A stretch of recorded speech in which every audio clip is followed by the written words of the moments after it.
प्रेमी पिता परमेश्वर, आज का यह अधिक दिन के लिए प्रभु हम तुझे हृदय से धन्यवाद देते हैं कि तो हम सबों के लिए एक नया दिन को दिया है, दीर्घायु भरा जीवन देकर के हमारे को तो आनंदित किया है और जीवितों की संगति में प्रभु हम सब इस जगह पाए जाते हैं। तुझे धन्यवाद दो प्यार प्रभु कि तो परिवार के नाम तू एक बेटे का आशीष दे करके प्रभु परिवार को तू आशीषित किया है और इसी खुशी में हम सब दूर नजदीक से प्रभु यहाँ पर जमा हो पाते हैं। धन्यवाद देते हैं कि तू ऐसे चिलचिलाती हुई धूप और घाम में भी हम हर एक की तो शुद्धि ली है, सुरक्षा दिया है और तुझ परमेश्वर की आड़ में हम सब सुरक्षित पाए जाते हैं। मौसम के लिए भी तुझे हृदय से धन्यवाद देते हैं प्यार पिता कि एक सहने योग्य तो मौसम हमारे के लिए तू दे दिया है इस समय। इसके नाम में भी हम तुझे हृदय से धन्यवाद देते हैं और प्रार्थना करते हैं कि प्रभु तू हर जगह उपस्थित रहने वाला प्रभु है। तो इस जगह भी अपना उपस्थिति को तो दिया है और तेरी उपस्थिति में हम तेरी महिमा के गीतों को गा पाते हैं। और इस समय प्रभु हम तेरे जीवते और सामर्थ्य वचनों में से जिसके माध्यम से हम प्रभु तेरे बेटे और बेटियां बन पाते हैं, पवित्र बपतिस्मा के नाम में हम तुझको तो प्रभु से अगुवाई को प्राप्त करने पाए। हम में से प्रत्येक के पापों को इस नाम में क्षमा कर प्रार्थना मसीह के नाम से सुन और स्वर्ग के राज में अनुग्रह से ग्रहण कर दे, आमीन। हम लोग इस समय अगुवाई के लिए एक वचन सुनेंगे जो हमें मिलता है गलातियों के नाम पौलुस प्रेरित की पत्री उसका 3रा अध्याय उसका 26 पद से लेकर के आगे 29 पद तक हम लोग सुनेंगे। गलातियों के नाम पौलुस प्रेरित की पत्री उसका 3रा अध्याय उसका 26 पद से, क्योंकि तुम सब उस विश्वास के द्वारा जो मसीह यीशु पर है परमेश्वर की संतान है। और तुम में से जितनों ने मसीह में बपतिस्मा लिया है उन्होंने मसीह को पहन लिया है। अब ना कोई यहूदी रहा और ना यूनानी, ना कोई दास ना स्वतंत्र, ना कोई नर ना नारी, क्योंकि तुम सब मसीह यीशु में एक हो। और यदि तुम मसीह के हो तो अब्राहम के वंश और प्रतिज्ञा के अनुसार वारिस भी हो, आमीन। मंडी बैठ जाए।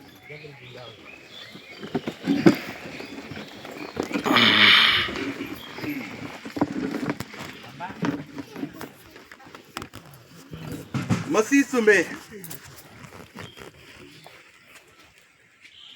मेरे विश्वासी भाइयों तथा बहनों,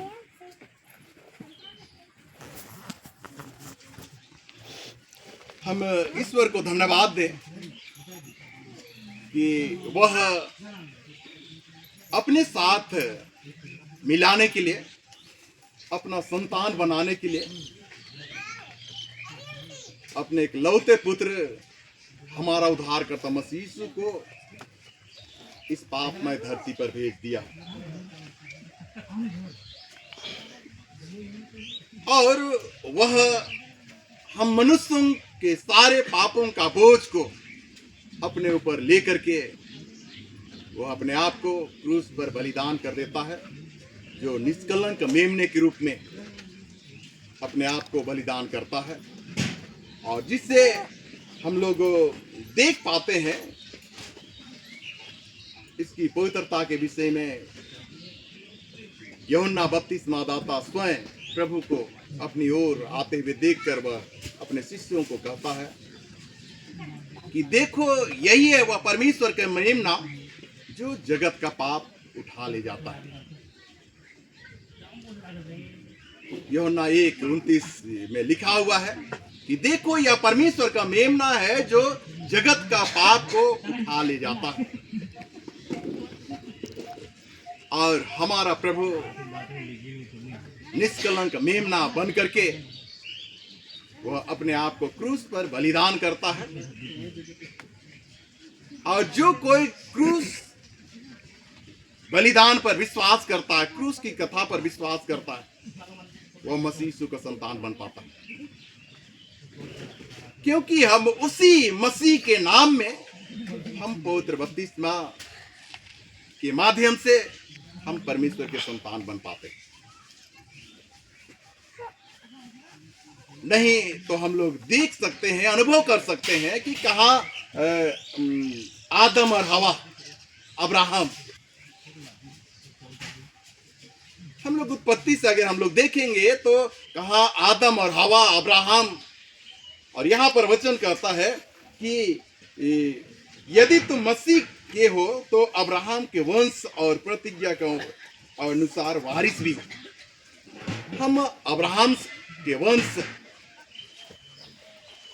या परमेश्वर के संतान हम तभी बन पाएंगे जब हम पवित्र बपतिस्मा के माध्यम से हम प्रभु की संगति में आएंगे।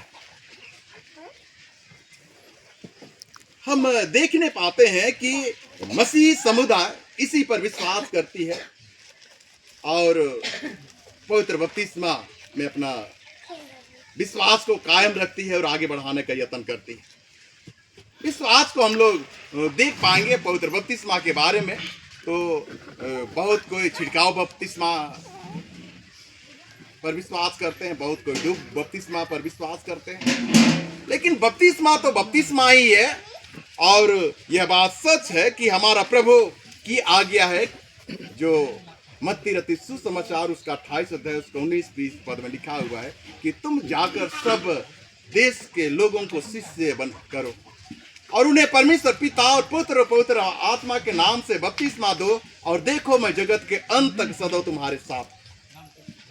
इस वचन पर जब हम लोग गौर करेंगे तो यहाँ पर ना छिड़काव बपतिस्मा के बारे में चर्चा है, ना ही डूब बपतिस्मा के बारे में। लेकिन इसी जगह मेरे प्यारे भाई बहनों, जहां हम विश्वास में कमजोर पाए जाते हैं तो लोग अपने ओर खींचने का प्रयास करते हैं। हम जहां हैं वहीं हम स्थिर हैं। बपतिस्मा हमें परमेश्वर के राज में कोई भी डूब बपतिस्मा हो चाहे छिड़काव बपतिस्मा हो, डूब बपतिस्मा लेने से ही व्यक्ति स्वर्ग राज को चला जाएगा, ऐसी बात नहीं है। उसमें विश्वास होना चाहिए। विश्वास जिस व्यक्ति के ऊपर है वही व्यक्ति स्वर्ग राज को प्राप्त करेगा।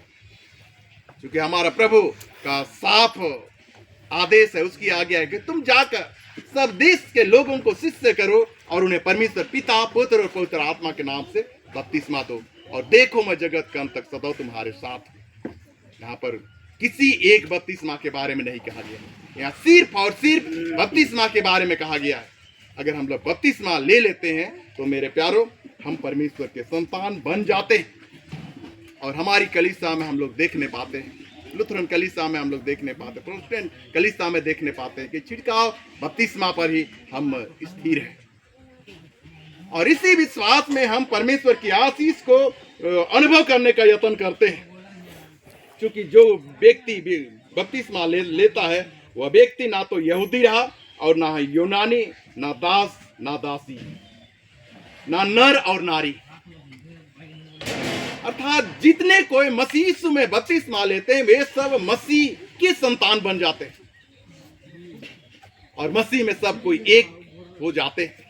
इसी बात को यहाँ पर पौलुस प्रेरित गलाती मंडली के विश्वासियों को चिट्ठी लिख करके कहता है और एक एक के विश्वासी के लिए आज यही आदेश है कि हम जब बपतिस्मा लेते हैं तो हम परमेश्वर के संतान बन जाते हैं। और हमारी कलीसिया में है कि हम जब जितना जल्दी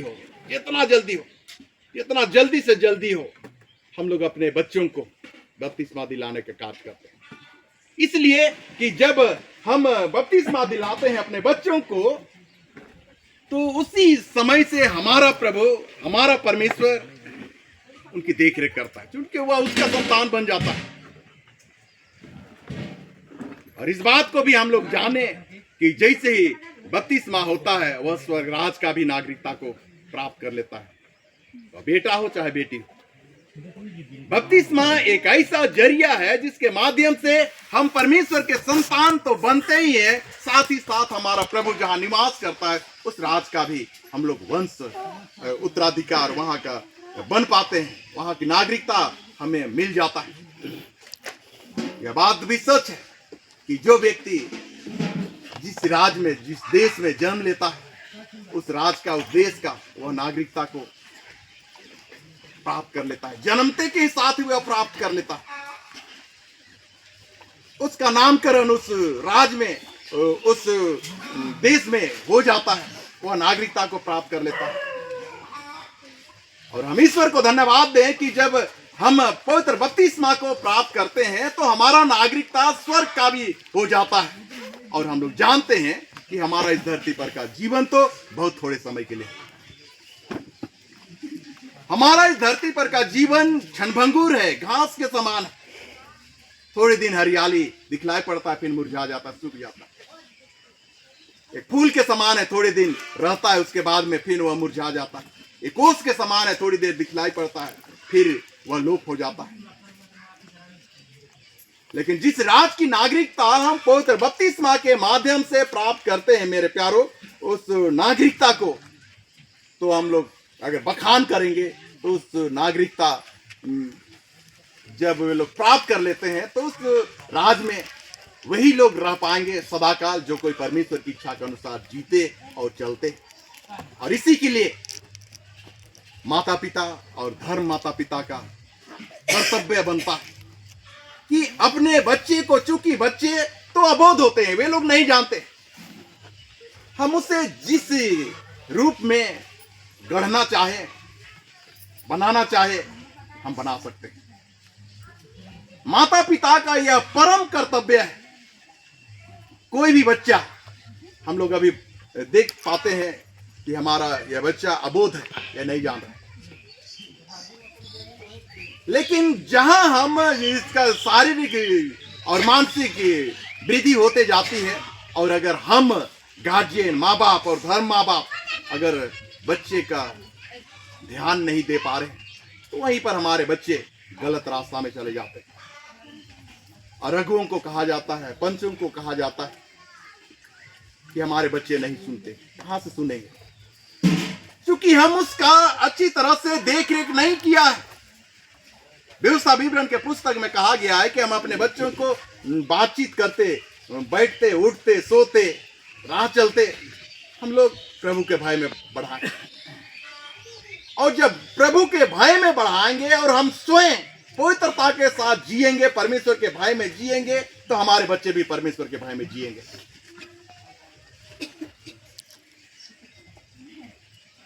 अगर हम माँ बाप ही, गार्जियन ही अगर परमेश्वर के भय में नहीं जीते, परमेश्वर को नहीं डरते, अपनी मनमान्य जीते हैं, तो हमारे बच्चे भी उसी रूप में होंगे। इस चीज को हम लोग जाने अच्छी तरह से, क्योंकि पवित्र बपतिस्मा का यही अर्थ है कि जब हम परमेश्वर के संतान बन जाते हैं तो हमारा कर्तव्य है कि हम प्रतिदिन शरीर की अभिलाषाओं से लड़ने के लिए हम परमेश्वर से प्रार्थना करें कि वह हमें शक्ति दे, वह हमें बुद्धि दे कि इस आने वाली संसारिकता की सारी बातों से हम लड़ सके जो परमेश्वर को नहीं सौंपता, जो हमें स्वर्ग राज की नागरिकता से, जो आशीष हमारे लिए प्राप्त है, उससे अलग करती है। ऐसे बातों को मेरे प्यारों हम कभी भी अपने जीवन में ना आने दें, और हम माँ बाप और गार्जियन होकर के अपने बच्चों को इसी कड़ी में अगुवाई करें। और इस कड़ी में जब हम अगुवाई करेंगे, निश्चय हमारे बच्चे परमेश्वर के भय में जिएंगे। और जिस तरह से यीशु अपने माता पिता के अनुग्रह में और सृष्टिकर्ता परमेश्वर के अनुग्रह में बढ़ता गया, उसी तरह से हमारे बच्चे भी शारीरिक और मानसिक रूप से बढ़ पाएंगे। लूका 2:40-52 इसी वचन को अगुवाई करता है। इसलिए अब जब आप माँ बाप हैं, धर्म माता पिता हैं, अपने बच्चे के प्रति आप सचेत रहें, जागते रहें, स्वयं पवित्रता के साथ जीवन व्यतीत करें, अपने बच्चे को भी इसी कड़ी में अगुवाई करें। निश्चित करके आपका जो बेटा है, हमारा जो बेटा है, यह परमेश्वर के भय में बढ़ेगा और यह शारीरिक और मानसिक रूप से वह मजबूत हो पाएगा, और जो नागरिकता स्वर्गराज का हमारा है, उस आशीष को वह कभी भी खोने नहीं पाएगा, लेकिन उससे वह बचा करके रख पाएगा। और जब भी हमारा प्रभु हमें अपने यहाँ लेने के लिए आएगा, हम धन भाग को प्राप्त करने पाएंगे, क्योंकि हम परमेश्वर के संतान हैं, हम उसके बेटे और बेटियां हैं, और अपने बेटे और बेटियों को वह कभी भी नाश होते हुए देखना नहीं चाहता है। इसलिए हम परमेश्वर के प्रेम को जाने, क्योंकि वह हमें बचाने के लिए स्वर्ग का सिंहासन छोड़ करके इस धरती पर उतर आए। परमेश्वर कहता है कि हे मेरे पुत्र, चला जा और उद्धार कर मेरे उन संतानों को जो जगत में पाप में पड़े।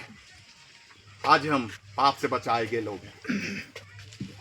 अब हमारा कर्तव्य है कि हम जिस उद्धार को प्राप्त किए, जिस उद्धारीय जीवन को हम लोग प्राप्त किए, उसे हम बचा करके रखें, और अपने बच्चों को भी इसी कड़ी में हम अगुवाई दे सके। परमेश्वर इस पवित्र वचन का आशीष हम में से प्रत्येक के लिए और साथ ही आप सबों के लिए बहुत आज से दान करें। आमीन।